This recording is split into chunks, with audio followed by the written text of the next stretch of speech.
On the run back to the designated service park at race headquarters, the route took competitors almost to the N3 highway to KwaZulu-Natal before doubling back towards the R550 and the R554 at Carnival City.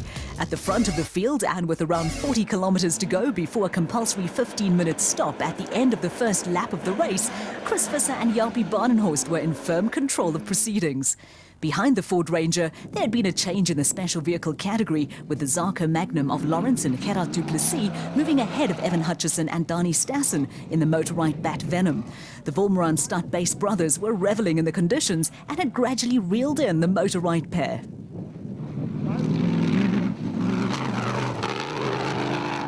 It had been a quiet morning for Hannes Grobler and Henny Testierge, with the RFS BMW veterans in a solid second place in the production vehicle category. They were never close enough to Visser and Bardenhorst to apply any real pressure and were nearly a minute clear of Bertolt and Pitchford in the Atlas Copco Toyota Hilux. Bertolt and Pitchford had just over half a minute in hand over Woolrich and Huxtable, who had enjoyed a profitable morning in the second Ford Ranger and had made up 4 places.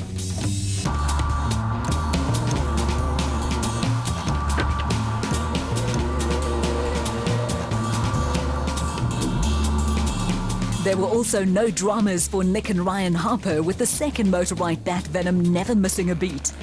They were 4 minutes and 40 seconds down on the leaders, but the drive of the morning had come from Colin Matthews and Alan Smith, who had started 14th among the special vehicles and were now up to 5th, 20 kilometers before the designated service park. Their charge through the field had taken Matthews and Smith ahead of Quinton and Cully Silvald in the Elegant Fuel Bat and Marius and Yolanda Fourie in the PHB Porter.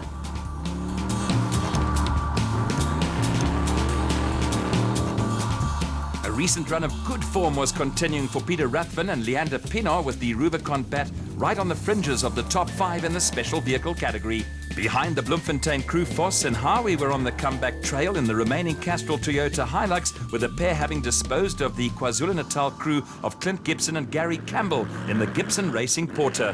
Whitehouse and Carlson were caught up in the dust from the KZN pair, but had a cushion of 1 minute and 23 seconds over De Bruyn and Greiling in the Rubicon Ford Ranger.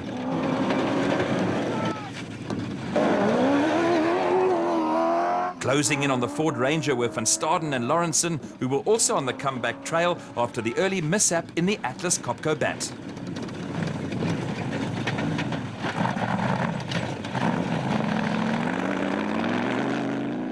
A steady run had kept South African champions Jannie Visser and Joks Leroux in the top 10 in the International Truck Toyota Hilux, with the Northwest crew running ahead of Marsh and Smallberger in the new Regent Racing Nissan Navara.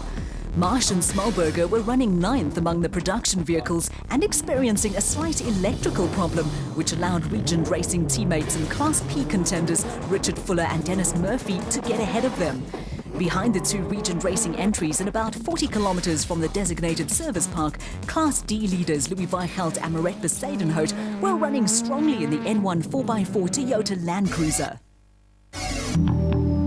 The first car into the designated service park was the Ford Ranger, with Chris Visser happy with his morning's work. Yeah, I must say it's quite tough day. Quite tricky to find the route some places, but yeah, we just keep sticking there. Yeah. Well, a small problem with the rear, but sort it out.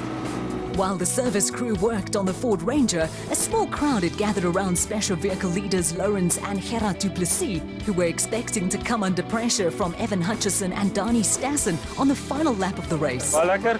Hy's lekker vinnig, stof klaar 'n bietjie. Verder loop alles nog reg. Die wind help so 'n bietjie. Ons is nou verby Evan, maar hy druk ons nou, dink ek, tweede ronde gaan hy ons 'n bietjie druk. Maar dis lekker. Dis vinnig. Up and down pit lane, service crews were frantically working on cars in need of varying degrees of attention. Production vehicle championship leaders Voss and Howie were still in the race, but their early incident had cost them wads of time. Yeah, we were having a good run. When we came up to the Ford, we were in an area where we thought we were quicker than them. It was in a mountainous section, and we were in the dust, and we hit a rock, got beached in a rock, and it flipped the car over. So we managed to, Gary stopped and helped us get it upright, the car, but then we were beached on a whole lot of rocks, so we had to jack it up and move rocks, and so we lost a lot of time doing that. But anyway, we're in the race, so that's good.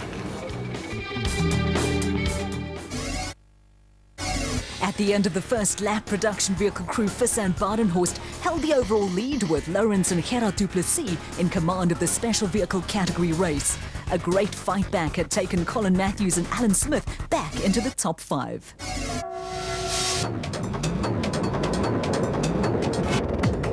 It didn't take long after the service park halt for matters to change at the front of the field. Special vehicle leaders Lawrence and Gerard du Plessis and Evan Hutchison and Donnie Stassen quickly moved ahead of the Ford Ranger of Chris Visser and Jaapie Badenhorst. As matters now stood, Hutchison and Stassen would take over the special vehicle championship lead and looked happy enough to keep station. For their part, Visser and Badenhorst had a lead of more than 2.5 minutes over the RFS BMW of Hannes Grobler and Henny Testierge, who were not inclined to take any chances. The RFS crew also picked up some protection with the second motorized Bat Venom of Nick and Ryan Harper, a buffer between Grobler and Testierge, and the second Ford Ranger of Lance Woolrich and Ward Huxtable, which had picked up a place at the expense of Gary Bertolt and Ralph Pitchford in the Atlas Copco Toyota. A cozy family scene, but on the route it was far from cozy, with a huge battle going on in the special vehicle category between 4th place Quinton and Cully Silvald in the Elegant Fuel Bat and Marius and Yolanda Fourie in the PHB Porter. KwaZulu-Natal crew Clint Gibson and Gary Campbell were around 3 minutes in arrears and were being hunted down by Duncan Voss and Rob Howie, who had fought back to take the Team Castrol Toyota Hilux into 4th place among the production vehicles. Mike Whitehouse and Matthew Carlson were battling clutch gremlins to hang on to 5th place in the Regent Racing Nissan Navara. And behind them, Johan van Staden and Mike Lawrenson had run into a brake problem. The brake trouble was hampering their recovery attempt, with the Atlas Copco pair starting to come under pressure from Class P leaders Colin Matthews and Alan Smith, who were still on a spectacular charge in the Century Racing CR3. There were home comforts for some spectators, but it was tough going for the likes of Gary Bertolt and Ralph Pitchford, who were battling mechanical gremlins to stay in 6th place in the Atlas Copco Toyota Hilux. It was also turning into a grind for Lo de Bruin and Rian Greyling in the Rubicon Ford Ranger. They were nearly 15 minutes adrift of the production vehicle leaders, whilst behind the Bloemfontein crew of Richard Fuller and Dennis Murphy were having another good outing and had taken the Regent Racing Bat into 2nd place in Class P.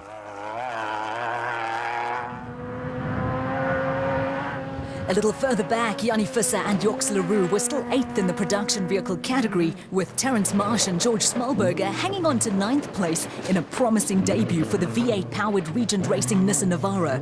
They were followed by Kutsia and Sandra Labuskaghni, who had taken the Raysonic Zarko into 3rd in Class P with another steady drive. Behind the Zarko, Archie Rutherford and former Springbok utility back Stefan de Blanche in the celebrity appearance had taken the SA Warranties Nissan Navara from the back of the field into the final top 10 placings in the production vehicle category. The closest battle of the race was in Class D, where championship leaders Cliff Weigelt and Johan Smallberger in the N1 4x4 Toyota Land Cruiser finished just 4 seconds clear of brothers Johan and Werner Horn in the Mulliland Toyota Land Cruiser. By contrast, Dirk Pitter and Koos Claessens romped away with Class E for their 5th win in 6 outings. Back at race headquarters, Lawrence and Gerard du Plessis finished with a flourish to score their 1st win of the year. For a delighted Gerard du Plessis, it was his 2nd win on the event in 4 years. Ja, ons is baie bly, hoor. Ek moet sê, dit voel vir my baie lekker. Ek is uit my vel uit. Ons het hard gewerk. Ons kar het baie moeilike die hele jaar gegee. En nou ek is die navigator en hy is die drywer, maar ek sê vandag het hy daai stokke vasgehou. Baie lekker. The final victory margin was 1 minute and 28 seconds, but 2nd place was enough to give Evan Hutchison and Donnie Stassen the championship lead ahead of Johan van Staden and Mike Lawrenson, who rescued valuable points with 7th place overall. After a dominant weekend that saw them revive their championship hopes, Chris Visser and Jaapie Badenhorst dotted the I's and crossed the T's to score their 2nd win of the season and put pressure on production vehicle championship leaders Duncan Voss and Rob Howie. Unbelievable. We couldn't ask for anything better today. everything worked 100%. Yes, the car was good, the team was good. Yes, the team did nice preparation before the race. We did nice testing, and I must say everything paid off today. And thank you very much. The first lap was here and there was tricky to stay on the road, but I must say we did a great job today, and everybody involved, and I must say thank you very much for everybody. For the second time this season, Ford Racing had 2 cars on the podium, with Hannes Grobler and Henny Testeger also bouncing back to form. A top 10 finish as well for Archie Rutherford and rugby star Stefan de Blanche. Next week on Inside Off-Road, we catch up with rugby star Stefan de Blanche and bring you class highlights from the 4x4 Mega World 400 at Carnival City.